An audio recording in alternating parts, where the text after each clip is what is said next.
le premier chapitre des cimes sur les cimes du désespoir de Sioran. Et son premier chapitre, c'est ça, c'est justement l'état dans lequel tu es actuellement. Pourquoi ne pouvons-nous demeurer enfermés en nous? Pourquoi poursuivons-nous l'expression et la forme, cherchant à nous vider de tout contenu, à organiser un processus chaotique et rebelle? Ne serait-il pas plus fécond de nous abandonner à notre fluidité intérieure, sans souci d'objectivation, nous bornant à jouir de tous nos bouillonnements, de toutes nos agitations intimes? Des vécus multiples et différenciés fusionneraient ainsi pour engendrer une effervescence des plus fécondes, semblable à un raz-de-marée ou un paroxysme musical. Si rare est ce sentiment, et si étrange, que nous devrions le vivre avec des cris. Je sens que je devrais mourir de vivre, et me demande s'il y a un sens à en rechercher l'explication. Lorsque le passé de l'âme palpite en vous dans une tension infinie, lorsqu'une présence totale actualise des expériences enfouies, qu'un rythme perd son équilibre et son uniformité, alors la mort vous arrache des cimes de la vie, sans qu'on éprouve devant elle cette terreur qui en accompagne la douloureuse obsession.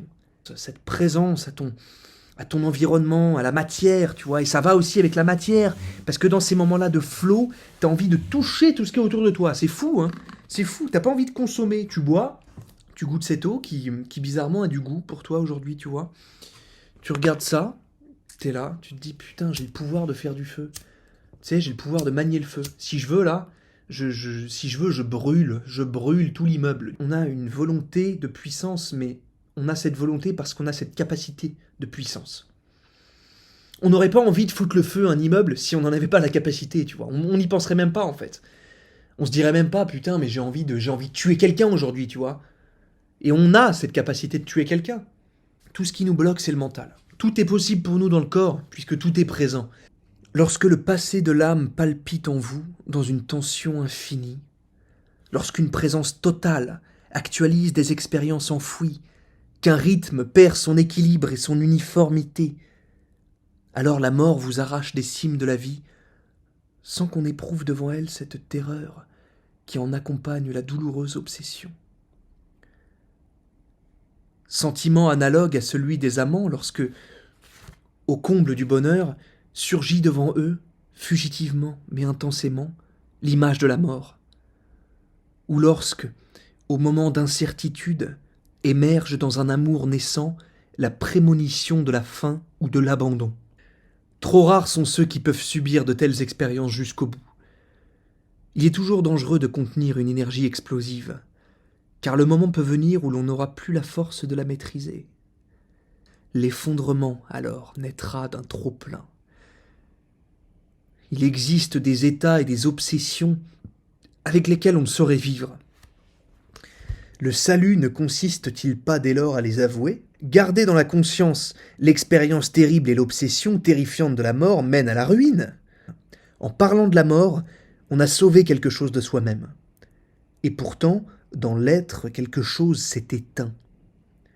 Le lyrisme représente un élan de dispersion de la subjectivité. Un élan de dispersion de la subjectivité. Ta subjectivité, c'est ça, c'est ce que tu es en train de vivre tout de suite. C'est justement faire des phrases qui commencent par c'est et qui finissent par des points, comme des conclusions, comme des idées, si tu veux, qui seraient indiscutables, innégociables. Et c'est ça la subjectivité. Le lyrisme représente un élan de dispersion de la subjectivité, car il indique dans l'individu une effervescence incoercible qui prétend sans cesse à l'expression. Incoercible, irrépressible, qui prétend sans cesse à l'expression. Bien sûr que cet état de flow, bien sûr que dans cet état de flow, t'as envie de t'exprimer. T'as pas envie de bouger, t'as envie de rester là. T'as pas du tout envie de te lever et de faire quelque chose, en fait. T'as envie de rester là, et en fait, t'es pas du tout dans ton corps. Enfin, en fait, si, t'es dans ton corps, mais t'es pas dans ta tête, dans le sens où t'observes ton corps, tu vois. Ça fait très très Jean-Claude Van Damme, ce que je viens de faire. Très très Jean-Claude Van Damme. En fait, t'es pas dans ton corps, mais si, en fait, t'es un peu dans ta tête qui veut pas être dans ton corps. Voilà, c'est ça. Et tu sais, le mec te dit ça avec une... en fait, c'est ça. C'est la subjectivité au profit du lyrisme. C'est un mec lyrique, Jean-Claude Van Damme. Le lyrisme représente un élan de dispersion de la subjectivité, car il indique dans l'individu une effervescence irrépressible qui prétend sans cesse à l'expression. Ce besoin d'extériorisation est d'autant plus urgent, que le lyrisme est intérieur, profond et concentré. Pourquoi est-ce que tu montres cette partie de toi? Pourquoi est-ce que tu fais ce geste-là jusqu'à aller au plus profond de tes entrailles? Parce que ça se situe là, le lyrisme est ici. Pourquoi l'homme devient-il lyrique dans la souffrance et dans l'amour? Parce que ces deux états, bien que différents par leur nature et leur orientation, surgissent du tréfonds de l'être, du centre substantiel de la subjectivité, en quelque manière. Le centre substantiel de la subjectivité. On devient lyrique dès lors que la vie, à l'intérieur de soi, palpite à un rythme essentiel. Ce que nous avons d'unique et de spécifique s'accomplit dans une forme si expressive que l'individuel s'élève au plan de l'universel. C'est ça qu'on disait. T'es tellement inspiré dans ce genre d'état que ce que tu as de plus personnel, que ce que tu as de plus subjectif, s'élève à quelque chose d'objectif, puisque ça devient ta réalité, ça revient... C'est même pas ta réalité, c'est la réalité, tu vois, c'est quelque chose qui est présent. Les expériences subjectives les plus profondes sont aussi les plus universelles, en ce qu'elles rejoignent le fond originel de la vie. C'est un bouquin, si tu veux, qui doit être lu dans un état de flow. C'est un bouquin qui doit être lu dans un état où en fait, il faut que...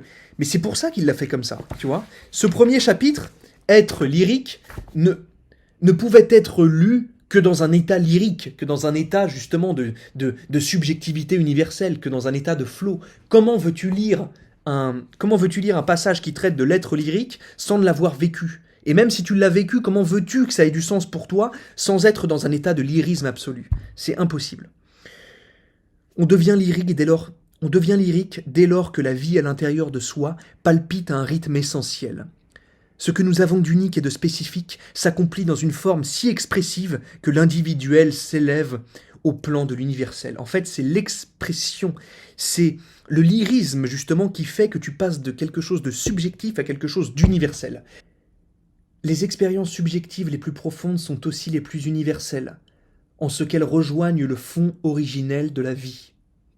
La véritable intériorisation mène à une universalité inaccessible à ceux qui en restent à l'inessentiel, et pour qui le lyrisme demeure un phénomène inférieur, produit d'une inconsistance spirituelle, alors que les ressources lyriques de la subjectivité témoignent en réalité d'une fraîcheur et d'une profondeur intérieure des plus remarquables. Bon, il se fait un peu mousser le Sioran, mais en même temps, c'est criant de vérité. La véritable intériorisation mène à une universalité inaccessible à ceux qui en restent à l'inessentiel, et pour qui le lyrisme demeure un phénomène inférieur, produit d'une inconsistance spirituelle, alors que les ressources lyriques de la subjectivité témoignent en réalité d'une fraîcheur et d'une profondeur intérieure des plus remarquables.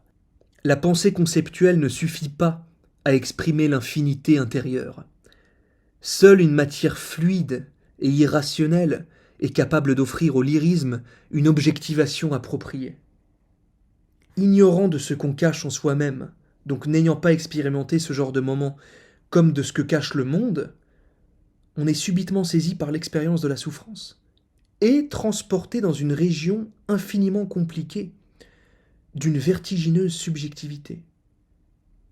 Le lyrisme de la souffrance accomplit une purification intérieure, où les plaies ne sont plus de simples manifestations externes sans implication profonde, mais participent à la substance même de l'être, la psychose. Les psychoses se caractérisent à leur début par une phase lyrique, où les barrières et les obstacles s'effondrent pour faire place à une ivresse intérieure des plus fécondes, mais bien sûr des plus fécondes, puisque cette forme de présence à l'instant, de subjectivité est tellement féconde. Ainsi s'explique la productivité poétique des psychoses naissantes. La folie, un paroxysme du lyrisme? L'état lyrique est au-delà des formes et des systèmes. Une fluidité, un écoulement intérieur mêlent en un même élan, comme en une convergence idéale, tous les éléments de la vie de l'esprit pour créer un rythme intense et parfait. Comparé au raffinement d'une culture ankylosée qui, prisonnière des cadres et des formes, déguise toute chose, le lyrisme est une expression barbare. Sa véritable valeur consiste précisément à n'être que sang, sincérité et flamme. Et en fait, je trouve ça sublime. Je trouve sublime ce qu'il écrit dans ce chapitre-là, puisque il n'y a pas vraiment ou peu de mépris par rapport aux autres. Tu vois, contrairement à du Schopenhauer qui, lui, est dans un mépris mais complet de la société, quoi. Tu sais, pour lui, vraiment, les autres sont synonymes d'hostilité, tu vois, de négativité. Bon, je ne doute évidemment pas une seconde que ce soit le cas aussi pour Suran, mais en tout cas, dans ses écrits, ça ne se reflète pas. Et je trouve ça vachement bien. Puisque putain, quand tu lis du Schopenhauer, il faut être accroché, quoi. Il faut être super accroché. Quand tu lis du Schopenhauer, t'as envie de te barrer sur une île en Écosse, quoi, tu vois. Alors que là, Suran, il rend ça scientifique, il rend ça... En fait, il fait un travail de recherche, tu vois. Et Schopenhauer a la vérité, Schopenhauer a la vérité, tout comme Suran là aussi. Mais je trouve que Schopenhauer est plus immature, tu vois. Si je peux me permettre de critiquer, ce mec-là, tu vois. Je trouve qu'il est beaucoup plus immature. André Vornik. Ah putain, c'est ça, c'était un Roumain. C'était un Roumain, Suran. André Vornik est un génie, parce que, excuse-moi, traduire du roumain, déjà, faut être un génie, mais alors en plus, traduire du Suran et en faire une envolée lyrique, en faire un truc aussi pénétrant, si tu veux, bon, faut être un génie sur pattes, quoi.